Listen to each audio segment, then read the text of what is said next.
Hello विद्यार्थियों, मैं रंजीता कौर ज्ञान वर्षा चैनल में आपका स्वागत है। आज हम क्लास 12th की पाठ्य पुस्तक में से पाठ 13 तीन बच्चे पढ़ेंगे।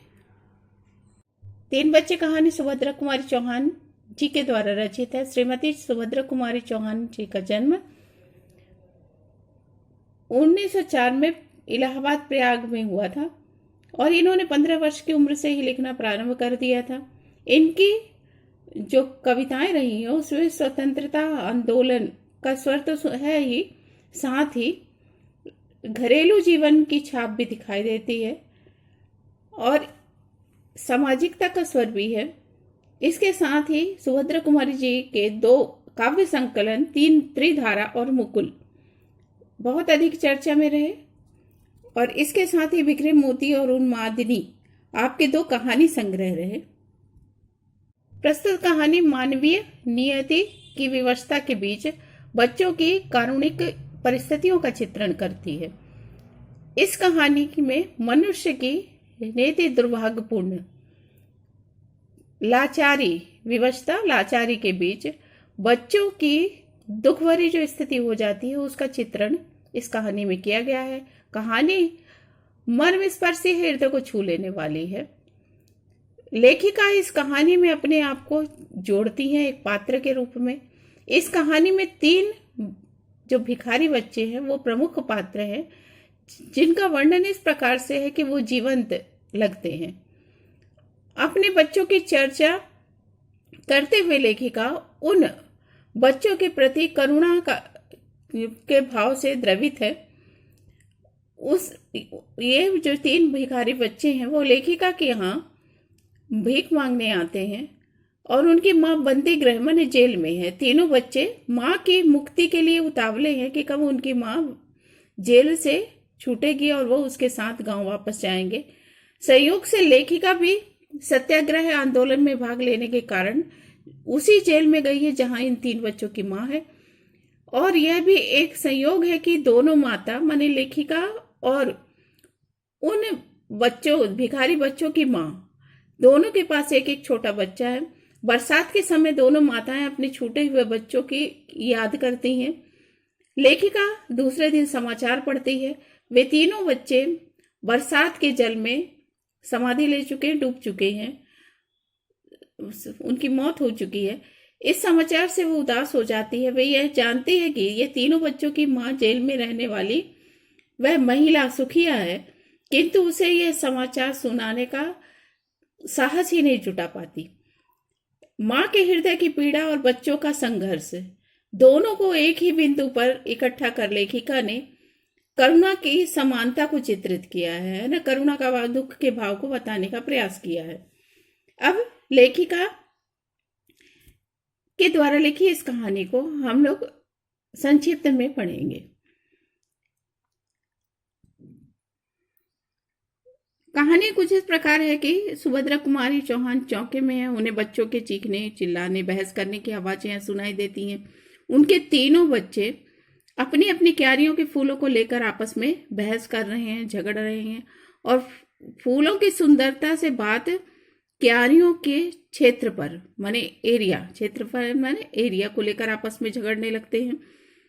और अब लेखिका के सामने ये स्थिति है कि वो अपने तीनों बच्चे उसे कैसे प्रतीत होते हैं, ऐसे बहस झगड़ा करते हुए हिटलर, मुसोलिनी और तीसरा स्टालिन ऐसे लगते हैं। ये तीनों अपने समय के निरंकुश शासक रह चुके हैं, जो किसी की कोई बात कभी नहीं मानते थे और ना किसी और नियमों के नाम पर अत्याचार और निरंकुशता करते थे, मन चाहा कार्य करते थे। ऐसे ही शासकों की मां होने का लेखिका को लगता है कि जैसे उन्हें एक साथ अवसर प्राप्त हो गया है, वो उसके बच्चे इन शासकों के समान बिहेवियर जो व्यवहार है कर रहे हैं।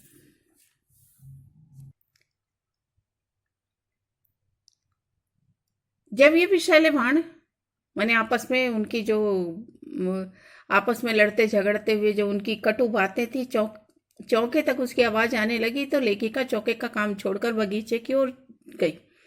लेकिन वो सब अपने अपने पक्ष में बात रखने लगे, समर्थन करने की, न्याय करने की दुहाई देने लगे।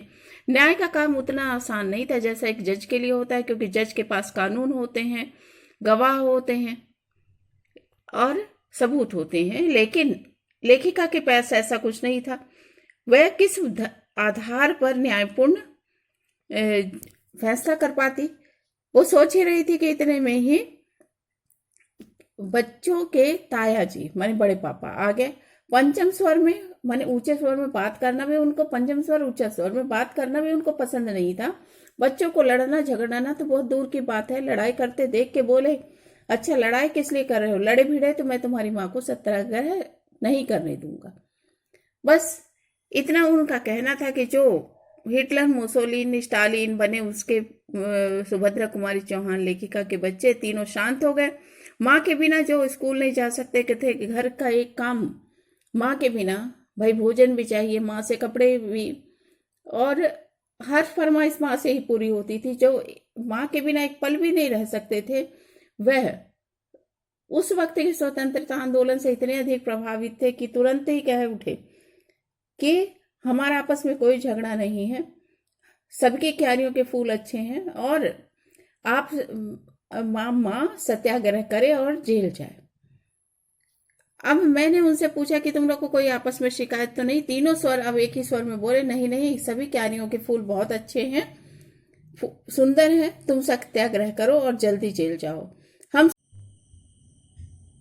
जैसे ही लेखिका सुभद्रा कुमारी चौहान अपने बच्चों की लड़ाई को समाप्त करके घर के भीतर जाने लगती हैं, वैसे ही गली से कोरस में एक गीत जो बहुत सुरीला है सुनाई पड़ता है, भगवान दया करना, इतनी मेरी नैया पार लगा देना। बाहर जाकर देखते हैं कि ये गाना गाकर भीख मांगने वाले बच्चे हैं, वह 3 बच्चे हैं, 2 लड़कियां 1 लड़का।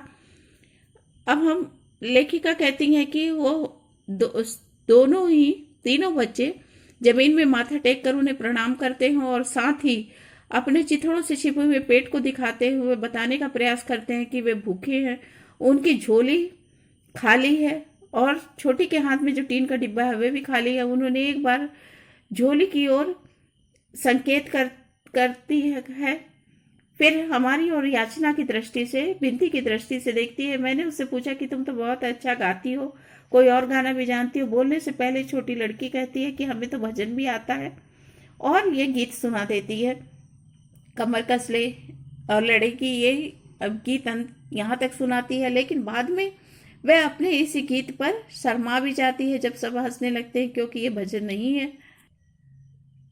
वह अज्ञात भूल से दुखी है। तभी लेखिका उसे ढाढ़स बंधाती है और बोलती, नहीं तुम तो बहुत अच्छा गाती हो। और मेरी बात सुनते ही वे वहीं जमीन पर बैठ जाते हैं। मैंने पूछा, कच्चा खाना खाओगे या पक्का? बड़ी ही ने कहा कि कुछ भी खाने को चाहिए बड़ी मालकिन, कल से भूखे हैं, कुछ भी नहीं खाया है।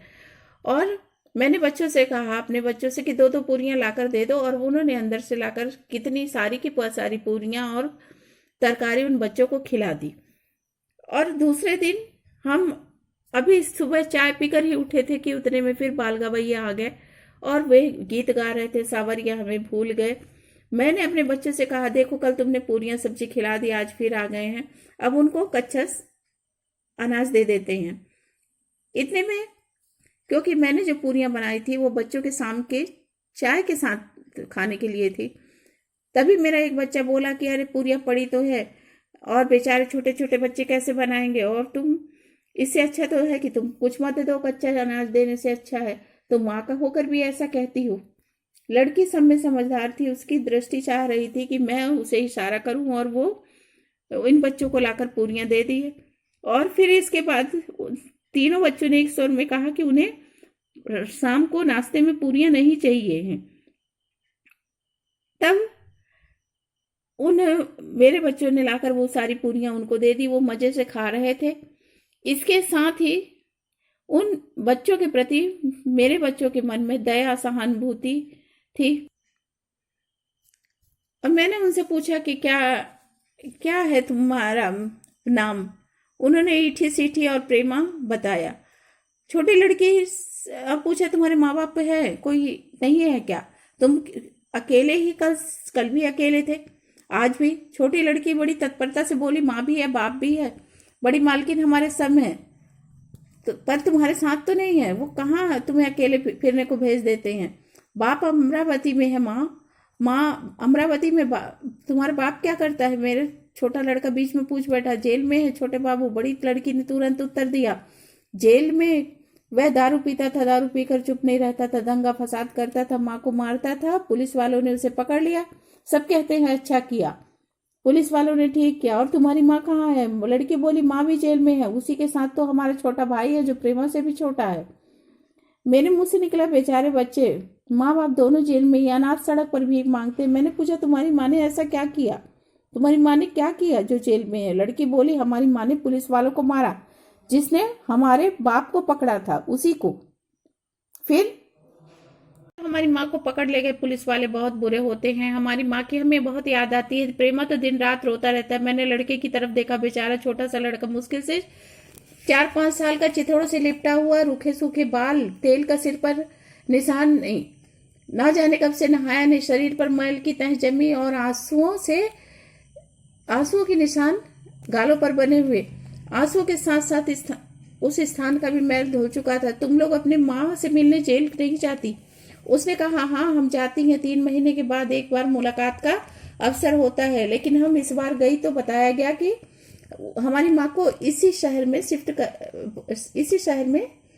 लाया गया है, और हम उसी जेल के सामने जो नाला है, नाले पर पुल है, उस पुल के नीचे रहती हैं। काली माँ जो भिखारी एक और है, वे भीख मांगती है। वह कभी कभी हमारे पास आती है, रोज रात को नहीं आती। माँ की सजा कितने दिन की है? 2 साल की। बड़ी लड़की ने बताया, हम रोज जेल देखती हैं, माँ वही है हमारी, और जब माँ छूटेगी तो हम उसके साथ देश वापस लौट जाएंगे। एक प्रकार की खुशी से लगता है कि बालिका आनंदित हो उठती है, जैसे वो अपनी माँ को लेकर वास्तव में देश जा रही है, ऐसी तैयारी कर रही है। मैंने लड़की से पूछा, तुम लोग नहाती हो कभी? संकोच से उसने कहा कि हमारे पास दूसरे कपड़े ही नहीं है पहनने को। तो मैंने बच्चों को इशारा किया, बच्चों ने अपने कपड़े उन्हें दे दिए। वे उन कपड़ों को लेकर खुशी खुशी चल दिए। मैंने बहुत से सुंदर पद पढ़े लिखे और सुने थे, पर इन बच्चों के स्वर और आत्मा का जैसा संजोग था, वैसा मैंने कभी नहीं देखा। मैं उन्हें बुलाने के लिए झपटी, परंतु तब तक बच्चे दूर निकल जा चुके थे। और तुम्हारी माँ कहाँ है? मैंने पूछा। लड़की बोली, माँ भी जेल में है, उसी के साथ तो हमारा सबसे छोटा भाई है। मेरे मुंह से निकला, बेचारे बच्चे, दोनों माँ बाप दोनों जेल में, और यह अनाथ सड़कों में घूम रहे हैं। मैंने पूछा, तुम्हारी माँ ने क्या किया था? पूरे लड़की बोली, हमारी माँ ने पुलिस वालों को मारा था, जिनने हमारे पिता को पकड़ा था। वे हमारी माँ को भी पकड़ कर ले गए। बड़े बुरे होते हैं पुलिस वाले। हमारी माँ को भी ले गए। माँ के बिना हमको अच्छा नहीं लगता, बहुत बुरा लगता है। और ये प्रेमा तो माँ को याद करके दिन रात रोता है। मैंने लड़की की ओर देखा। बेचारा छोटा सा बच्चा, मुश्किल से 5 वर्ष का, फटे चिथड़े कपड़ों में था। सिर में महीनों से तेल नहीं था, बिखरे बाल थे। आंसुओं के साथ उन स्थानों की मैल धुल गई थी।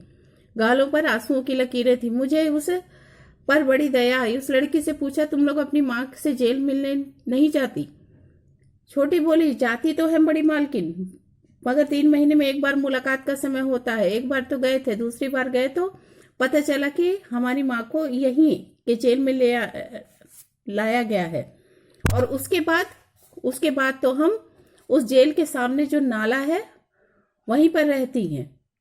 रात को क्या करती हो? रात को कहाँ जाती हो, कहाँ सोती हो? तुम्हें डर नहीं लगता? हाँ, हम नाले के नीचे सोते हैं।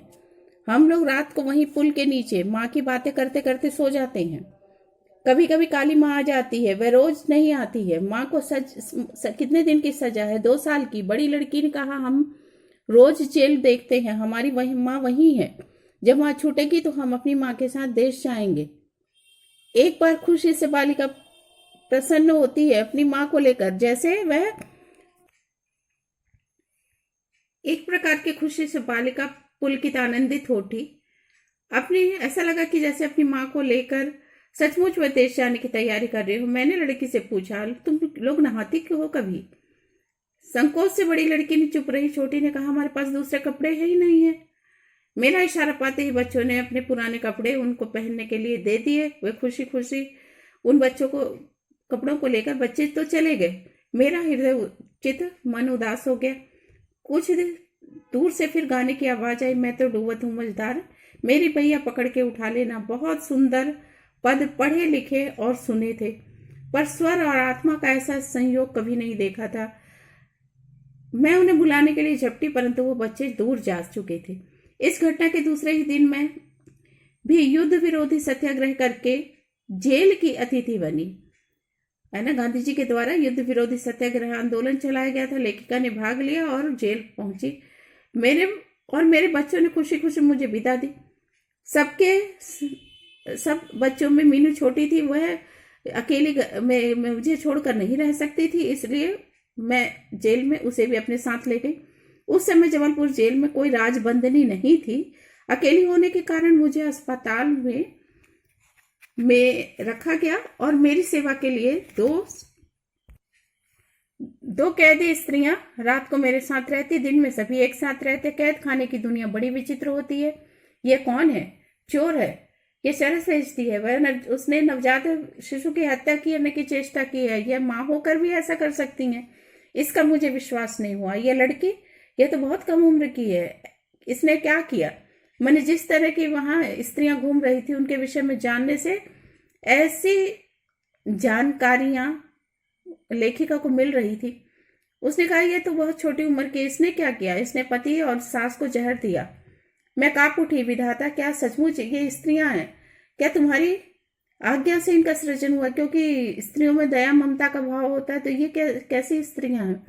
किंतु उसी समय मेरे अंतरात्मा बोल उठती कि यह तस्वीर का एक पहलू है, इसके दूसरी ओर देखो। संभवतः यह निर्दोष हो, है ना, इनका कसूर ना हो। संभव ये परिस्थितियों के कारण दोषी बनी हूं।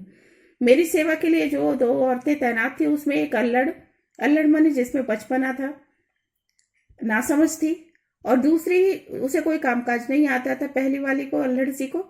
और दूसरी तो बहुत समझदार थी, वो प्रौढ़ा थी, अधेड़ उम्र की थी। उसकी गोद में एक बच्चा था। वह बड़ी फिक्र के साथ सारा काम करती, अधिकतर चुप ही रहती। मैं जैसे सदा मनी में कुछ सोचती रहती थी। मीनू को मैंने मीनू उसके साथ इस प्रकार हिल मिल गई थी। मीनू मैंने लेखिका की बच्ची उस प्रकार हिल मिल गई थी जैसे वह उस लखिया की ही बच्ची हो। दाल दलती मीनू उसके साथ में, बर्तन मलती मीनू उसके साथ में, छोटी छोटी कटोरियां और गिलास भी उसके साथ मलती हुई दिखाई देती। अंत तो को बात इस हद तक मीनू का और लखिया का प्रेम बढ़ा कि मीनू को पीठ में बांध कर झाड़ू देने लगी लखिया और मीनू के इस स्नेह संबंध में लखिया का बच्चा अपनी माँ के प्रेम को पा नहीं सकता था, क्योंकि साथ में मीनू 24 घंटे उनके साथ रहती। तो उस पूर्ति को मैंने मीनू के फल और मिठाइयां देकर उस बच्चे को फल मिठाइयां देती, ताकि प्रेम की उस कमी को पूरा कर सकूं। परिणाम ये हुआ था कि फल और मिठाइयां खाकर लखिया के बच्चे की सेहत बनी, और पानी भरने, बर्तन मलने और लखिया के पीछे आगे पीछे घूमने से मीनू को भी स्वास्थ्य का लाभ हुआ। मैं बहुत सोचती थी कि लखिया कौन है, वह जेल क्यों आई। एक दिन अचानक मैंने मैट्रन से पूछ ही लिया, ओ यह बड़ी खतरनाक औरत है, इसने पुलिस को मारा था, वैसे हमने इसका दिमाग ठिकाने लगा दिया, अब आपको कोई तकलीफ नहीं होगी। अचानक मुझे उन बच्चों का ख्याल आया कि उनकी माँ भी तो पुलिस को मारने के कारण जेल में चली गई थी, उसके साथ भी तो एक छोटा बच्चा था। पूछना मैंने कई बार चाहा, पर लखिया ने कभी नहीं बताया। और उसकी उदास मुद्रा को देखकर, है ना, उदास भाव को देखकर मेरे हिम्मत भी नहीं हुई कि मैं उससे कुछ पूछूं। एक दिन रात को बहुत बारिश हुई, खूब धाड़ दहाड़ मार मार कर बादल गरजे, कड़क कड़क कर बिजली चमकी। मुझे अपने बच्चों की याद आई। छोटा लड़का डर रहा होगा, दूसरे पलंग पर सोने के बाद भी बादलों के गरजते ही वो मेरे पास आ जाया करता था। इसके साथ ही मुझे उन 3 बच्चों की याद आई जो बेचारे पुल के नीचे सोते थे। आगे कुछ सोचने की हिम्मत नहीं पड़ी। मैंने प्रार्थना की, हे ईश्वर, सब माताओं के बच्चों को अच्छी तरह से रख और सबके बाद मेरे बच्चे को रख, उनकी रक्षा कर। जेल में रोज अखबार आता था। जेल की सभी कैदी स्त्रियां लड़ाई की खबरें या युद्ध हो रहे थे उसकी खबरें जानने के लिए उत्सुक रहती थी। मैं उन्हें विश्वास था कि एक दिन जेल के फाटक टूट जाएंगे और समय से पहले ही सब छूट जाएंगी। मैं भी उन्हें यूरोप की लड़ाई और भारत के सत्याग्रह की खबरें सुना दिया करती थी। उस दिन शाम को जब अखबार आया, पढ़ते ही पढ़ते मेरा दिल धक रह गया, क्योंकि जबलपुर की खबर थी। कल रात एकाएक पानी बरसा, खूब बरसा, और जेल के पास के नाले में 3 गरीब बच्चे बह गए। उन तीनों की लाशें मिली हैं, लेकिन बहुत कोशिश के बाद भी उनकी शिनाख्त, उन्हें पहचान नहीं हो पाई है। 2 लड़कियां हैं, 1 लड़का है। ऐसा सुना है कि ये भीख गाना गाकर भीख मांगा करते थे। मेरे घर पर आने वाले गाने वाले उन बच्चों का चित्र मेरी आंखों के सामने खिंच गया, और ऐसा जान पड़ा कि जैसे दूर से कोई गा रहा है कि मैं तो डूबत हूं मझधार, मेरी बैया पकड़ के उठा लेना। अखबार रखकर मैं आंसू रोकने का प्रयत्न करने लगी। अचानक मेरे मुंह से निकला कि बेचारे बच्चे। लखिया पास ही बैठी चाय बना रही थी। उसने पूछा, क्या खबर है भाई साहब? अरे उदास क्यों हो रही हैं? बच्चों की याद आ रही है। मैंने कुछ उत्तर नहीं दिया। फिर वह बोली, थोड़े ही दिनों की बात है भाई साहब, कट ही जाएंगे। बच्चे अपने पिता के साथ हैं। मैंने आपके बच्चे अपने पिता के साथ है, फिक्र क्यों करती हैं? उसकी ओर देखने की मेरी हिम्मत नहीं हुई, पर मुझे ऐसा जान पड़ा कि उसने बात खत्म होते ही एक गहरी सांस ली और आंसू पोंछ लिए। मैंने उसे अपनी शक्ति संचित इकट्ठा करके उससे पूछा कि लखिया, तेरे और बच्चे हैं या एक ही है? आंखों में आंसू और होठों पर एक क्षण मुस्कान के साथ बोली, एक ही है। क्यों भाई साहब? अब वो मीनू की ओर इशारा करके बोली, ये बेटियां भी तो मेरी है। अब मैंने कहा, ये तो जेल के भीतर है, जेल के बाहर कितने हैं? लकी नायक ने एक गहरी सांस ली, कहा, जेल के बाहर भाई साहब वो तो भगवान के हैं, अपने कैसे कहूं? और उसके बाद वह अखबार की खबर पूछती रही, पर मैं कुछ कह ना सकी, कुछ बतला ना सकी।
वाक्य अपने बनाइए,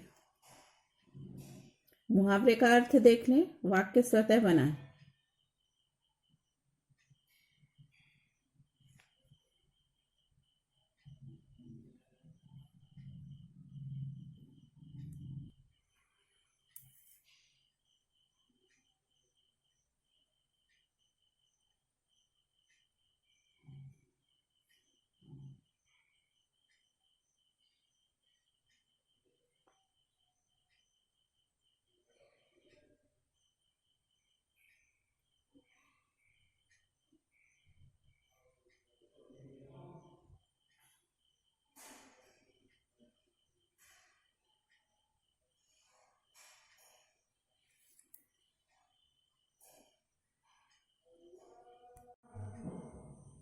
गॉड ब्लेस यू बच्चों।